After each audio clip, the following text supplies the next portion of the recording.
Hello बच्चों, welcome back to our channel easy way to study. बच्चों, आज हम आपके लिए लेके आए क्लास 8 की इंग्लिश सब्जेक्ट की वर्कशीट नंबर 4। बच्चों, जैसे कि आप सभी जानते हैं, सबसे पहले यहाँ पे हमें अपना नाम लिखना होता है और नेक्स्ट फील्ड में हमें अपने क्लास टीचर का नेम लिखना होता है। चलिए देखते हैं अपनी वर्कशीट।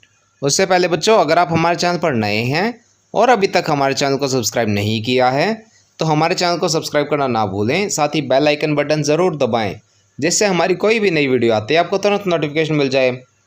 चलिए देखते हैं अपनी वर्कशीट। बच्चों, आज की हमारी वर्कशीट पिछली वर्कशीट जिसमें हमने सुनामी चैप्टर के बारे में पढ़ा था उसी का अगला भाग है। तो बच्चों, इसमें सबसे पहले हमें एक क्वेश्चन दिया गया है। Do you think tsunami can strike these places? Right yes और नो फॉर ईच पार्ट। बच्चों, पहला है hilly area such as Shimla. हमें इस क्वेश्चन में क्या बताना है कि क्या सुनामी इन प्लेसेस को स्ट्रक, यानी यहाँ पे सुनामी आ सकती है नहीं आ सकती। सिर्फ यस या नो लिखना है। फर्स्ट हमें पहाड़ी इलाके जैसे कि शिमला, क्या वहाँ पे सुनामी आ सकती है? तो बच्चों, जैसे कि आपको पता है, सुनामी समुद्र की लहरों से आती है और समुद्र की लहरें शिमला तक नहीं पहुँच सकती, तो यहाँ पे सुनामी भी नहीं आ सकती। इसलिए हम यहाँ पे लिखेंगे नो। आप लिखेंगे यहाँ पे नो। नेक्स्ट है बच्चों plain area such as Delhi. तो बच्चों, दिल्ली के भी आसपास कोई समुद्र नहीं है, कोई सी नहीं है, तो यहाँ पे भी सुनामी नहीं आ सकती। इसलिए आंसर लिखेंगे नो। नेक्स्ट है सी कोस्ट सच एज मुंबई। बच्चों, मुंबई समुद्र के बहुत पास है और अगर वहाँ पर कोई लहर ऊंची उठती है तो वहाँ पर सुनामी आ सकती है। तो मुंबई के लिए लिखेंगे हम यस, यानी मुंबई में सुनामी आ सकती है। नेक्स्ट है बच्चों desert area such as Jodhpur. बच्चों, डेजर्ट एरियाज़ में पानी की काफ़ी कमी होती है, वहाँ पे समुद्र आसपास होता ही नहीं है, तो वहाँ पे भी सुनामी नहीं आ सकती। यहाँ पे हम लिखेंगे नो। तो हमारे फर्स्ट का आंसर है नो, सेकंड का नो, थर्ड का यस एंड फोर्थ का है नो। आगे चलते हैं। Let's read about another young girl from Andaman and Nicobar islands who survived the disaster. चलिए अब हमें एक और बच्ची के बारे में पढ़ते हैं जो कि अंडमान एंड निकोबार आइलैंड से थी और वह इस डिजास्टर से बच पाई थी। Page 26 and 27 of Honeydew book. Almas Javed was 10 years old. She was a student of Carmel Convent in Port Blair, where her father had a petrol pump. Almas Javed 10 साल की बच्ची थी। वह कार्मेल कॉन्वेंट पोर्ट ब्लेयर में पढ़ती थी और उनके फादर का वहाँ पर पेट्रोल पंप था। Her mother Rahilia's home was in Nancowry islands. The family had gone there to celebrate Christmas. उनकी मदर राहिलिया का होम नैनकॉवरी आइलैंड्स में था और उनकी पूरी फैमिली वहाँ पर क्रिसमस मनाने गई थी। When the trimmers came early in the morning the family was sleeping. जब सुबह सुबह झटके आए तो पूरी फैमिली सो रही थी। Almas father saw the sea water receded. Almas के पिताजी ने समुद्र के पानी को पीछे जाते हुए देखा, कम होते हुए देखा। He understood that the water would come rushing back with force. वह समझ गए कि इसके बाद पानी काफ़ी तेज़ बहाव के साथ वापस आएगा। He woke everyone up and tried to rush them to a safer place. उन्होंने सभी को उठाया और सभी सेफ जगह जाने के लिए चल पड़े। As they ran her grandfather was hit on the head by something and he fell down.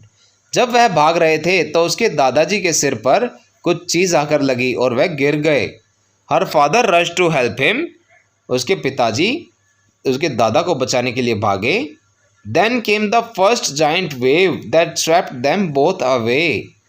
तभी समुद्र की पहली बड़ी लहर आई और उन दोनों को बहाकर ले गई। उन दोनों कौन बच्चों? यहाँ पे अलमस के फादर और उसके grandfather. Almas mother and aunts stood clinging to the leaves of a coconut tree, calling out to her. Almas की मदर और उसकी आंटी कोकोनट की ट्रीज के लीव्स को पकड़ के खड़ी हुई थी और अलमस को आवाज़ लगा रही थी। A wave uprooted the tree and they too were washed away. एक बड़ी लहर ने उस पेड़ को भी उखाड़ दिया और वह भी पानी में बह गई। Almas saw a log of wood floating. Almas ने एक लकड़ी के लट्ठे को पानी पे तैरते हुए देखा। She climbed on to it. वह उसके ऊपर चढ़ गई। Then she fainted. और फिर वह बेहोश हो गई। When she woke up she was in a hospital in Kamorta.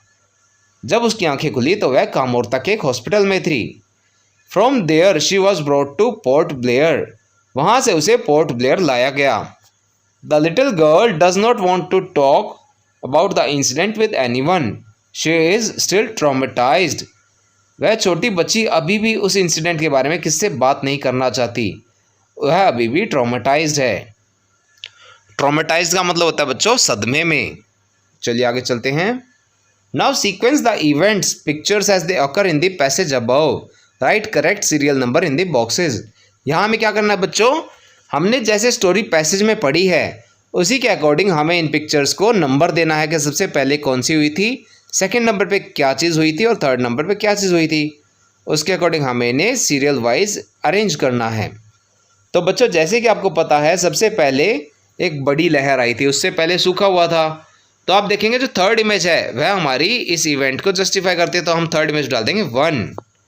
उसके बाद बच्चों क्या हुआ था, एक बड़ी लहर आई और सब कुछ बहने लगा, तो वह आएगा बच्चों फर्स्ट इमेज में। फर्स्ट इमेज पे हम डाल देंगे नंबर 2। और यह सब होने के बाद बच्चों आपको याद हो तो अलमस एक हॉस्पिटल में उठी थी, तो सेकंड इमेज में हमें दिखाया गया कि बच्ची हॉस्पिटल में बेड पे लेटी हुई है, तो हम सेकंड इमेज में डाल देंगे नंबर 3। चलिए आगे चलते हैं। इसके बाद था बच्चों question number C. Answer the following questions by selecting the correct option. यहाँ पे बच्चों हमें क्वेश्चन को पढ़ के उसका करेक्ट ऑप्शन चूज करना है। फर्स्ट क्वेश्चन है why did Almas father wake up his family. Almas के फादर ने पूरी फैमिली को क्यों उठाया। ऑप्शन ए है to celebrate Christmas, Christmas celebrate करने के लिए, या फिर ऑप्शन बी है to rush them to a safer place, उन्हें जल्द से जल्द किसी सेफ जगह पे ले जाने के लिए। तो बच्चों जैसे कि आपने स्टोरी में पढ़ा था इसका आंसर होगा ऑप्शन बी, उन्हें जल्द से जल्द सेफ जगह पे ले जाने के लिए। Question number 2, Almas did not want to talk about the incident with anyone because. Almas इस इंसिडेंट के बारे में किससे बात नहीं करना चाहती क्योंकि शी वॉज अनवेल, वह बीमार थी। और ऑप्शन बी है she was shocked as she lost her family members. तो बच्चों इसका आंसर है B, she was shocked as she lost her family members. Question 3 है Almas mother and aunts could not be saved from the tsunami because the tree that they held on to got uprooted, और second option they held on to a log of wood and got drowned। तो बच्चों इसका answer है option A, the tree they held on to got uprooted, यानी वह पेड़ जिसे उन्होंने पकड़ा हुआ था वह उखड़कर पानी के साथ बह गया। आगे चलते हैं। given below are words phrases from the passage that indicate movement of different kinds। नीचे कुछ वर्ड्स दिए गए हैं जो अलग अलग तरह के मूवमेंट हमें शो करते हैं। Put them into the following 3 categories और कॉलम्स। हमें इन ऊपर दिए गए 4 वर्ड्स को यहाँ पर नीचे टेबल में फिल करना है। फर्स्ट कैटेगरी है फास्ट मूवमेंट यानी बहुत तेज़ मूवमेंट, सेकंड कैटेगरी है स्लो मूवमेंट यानी बहुत आराम से मूवमेंट, और थर्ड कैटेगरी है नाइदर स्लो नॉर फास्ट यानी ना ज़्यादा तेज़ ना ज़्यादा स्लो। तो चलिए बच्चों इन वर्ड्स को इन टेबल में फिल करते हैं। बच्चों फर्स्ट वर्ड है रश्ड। रश्ड मतलब जल्द से जल्द भागे, तो बच्चों वह फास्ट मूवमेंट हो गया तो हम उसे डालेंगे फर्स्ट कॉलम में रश्ड। उसके बाद है स्वेप्ट अवे। स्वेप्ट अवे मतलब बहा ले गया। बच्चों जब समुद्र में कोई इंसान बहकर जाता है तो उसे पता भी नहीं चलता कि समुद्र की लहरें उसे कब बहा ले गई, तो यह बहुत ही फास्ट मूवमेंट होता है, तो उसे भी हमने डाला है फर्स्ट कॉलम में। उसके बाद है फ्लोटिंग। फ्लोटिंग मतलब पानी के ऊपर तैरते रहना। बच्चों पानी के ऊपर तैरते रहने यानी उसमें कोई मूवमेंट नहीं हो रही है, सिंपल पानी के ऊपर बिना किसी एक्शन के वह उसके ऊपर ही है, तो वह स्लो मूवमेंट हो गया, तो उसे हमने डाला सेकंड कॉलम में।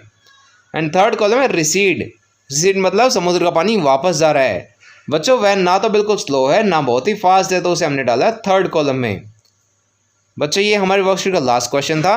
इसी के साथ हमारी वर्कशीट कंप्लीट होती है। आई होप आप सभी को अच्छे समझ में आई होगी। बच्चों अगर आपको हमारी वीडियो पसंद आई हो तो उसे लाइक करना और अपने फ्रेंड्स के साथ शेयर करना ना भूलें। साथ ही अगर आपका कोई क्वेश्चन है तो उसे आप कमेंट सेक्शन में ज़रूर पूछें, हम आपके क्वेश्चन को जल्द से जल्द आंसर करने की कोशिश करेंगे। और बच्चों अगर अभी तक आपने हमारा चैनल सब्सक्राइब नहीं किया है तो ऐसी ही नई नई वीडियोज़ को देखते रहने के लिए हमारे चैनल को सब्सक्राइब करें। साथ ही बेल आइकन बटन ज़रूर दबाएँ जिससे हमारी कोई भी नई वीडियो आते ही आपको तुरंत नोटिफिकेशन मिल जाए। Thank you.